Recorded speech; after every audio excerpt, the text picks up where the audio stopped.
Good morning, everyone. This is my presentation video on my internship at Guardian Ad Litem. My name is Andrea Bartoli.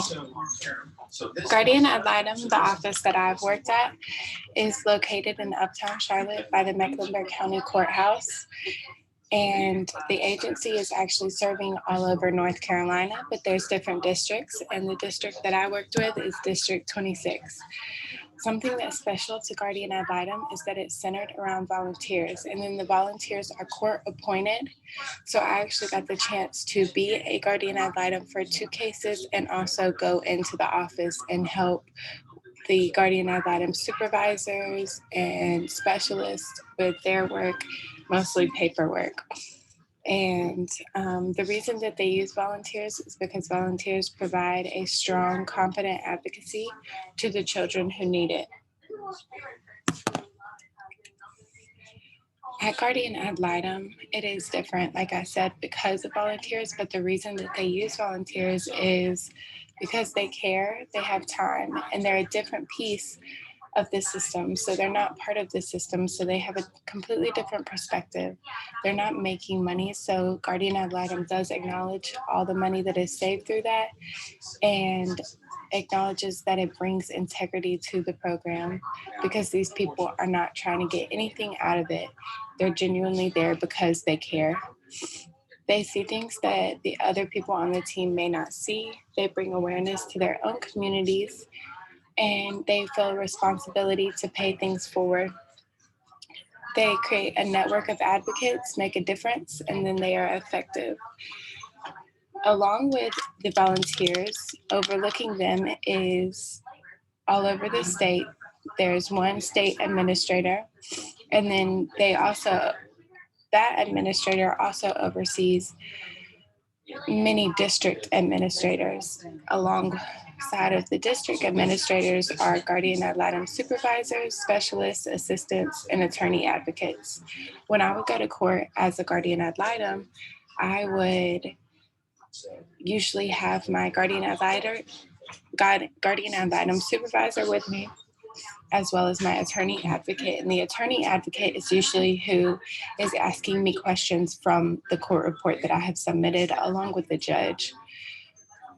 Usually in court, there is the family. So there's the mom's attorney, the father's attorney, and then YFS, which is Youth and Family Services. And then they also have an attorney as well, along with the judge.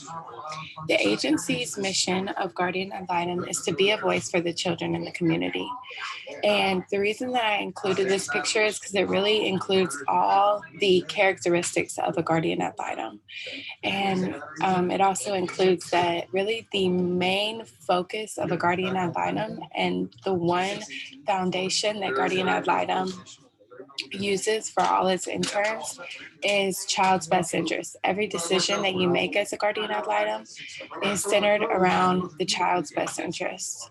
The mission is deeply rooted, like I said, in volunteer advocacy. So they believe that volunteers each different volunteer brings a unique perspective that includes insight and diverse wisdom. So every Guardian Ad Litem is unique in the way that they mentor and advocate for that child. And it really creates the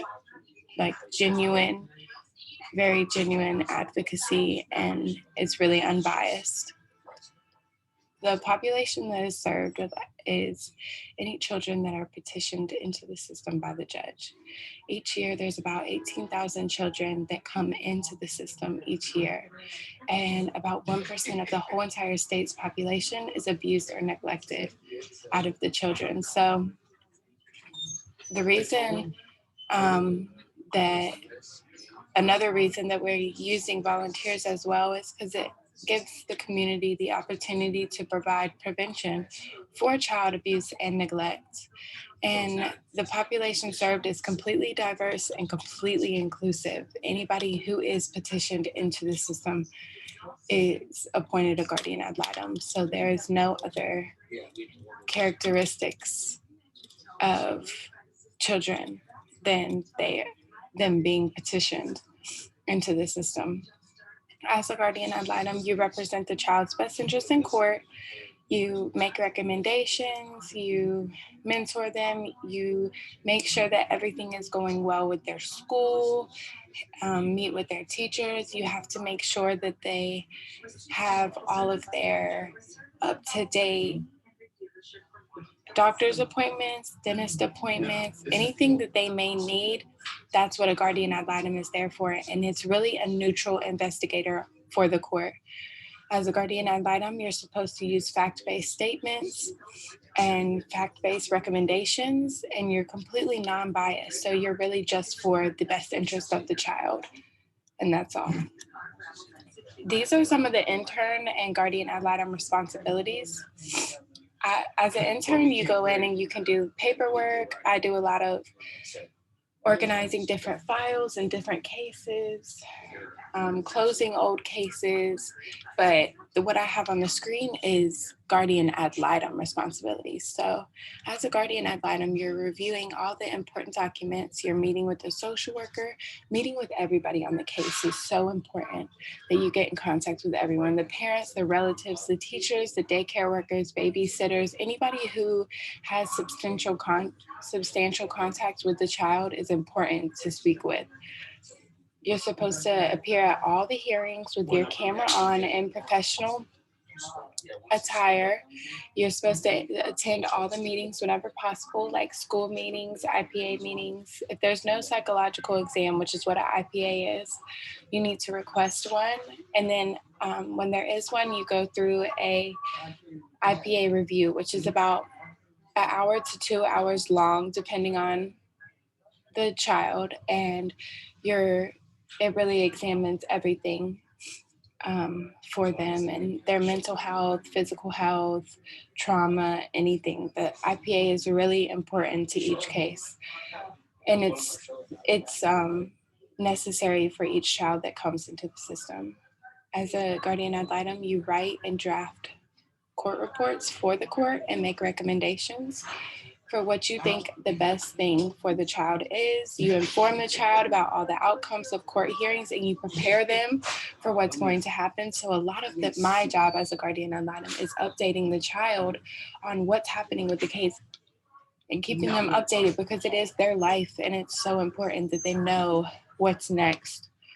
And you, as a guardian ad litem, you're keeping in contact with your supervisor, keeping her up to date or him on your cases, and just always going to them if you need anything because that's what they're there for. As an intern at Guardian Ad Litem, we have supervision every week at 9 a.m. on Thursdays, but I also go into the office and work every week. I work with organization, paperwork, court runs, files, and court reports. My favorite thing is court runs because I take all the papers that are going to be submitted to court and I get them stamped by the magistrate's office and then I put them in each mailbox of those who need it. So the mother's attorney, father's attorney, YFS, Youth and Family Services, whatever it may be. The levels of social work that Guardian Ad Litem works with is a micro level directly with the child, their teachers, their social workers, their therapists. It's a lot of micro level work as a Guardian Ad Litem, but there is also meso and macro. On a meso level, we're doing court reports, court representation, coming to court, speaking with the judge, and advocating for whatever is the best thing for that case. On a macro level, guardian ad litems are required to do policy research and research about the population. So I've done like a lot of research about the disproportionality in the system of there's more children of color within the system. And we also educate about child welfare laws, advocate for new laws that will affect children in a positive way. So that is a good gist of what it is like to intern at Guardian Ad Litem. I can honestly say that it's been the most rewarding experience that I've ever had. And I'm very, very thankful that I was able to intern at Guardian Ad Litem this semester and last semester. Thank you guys.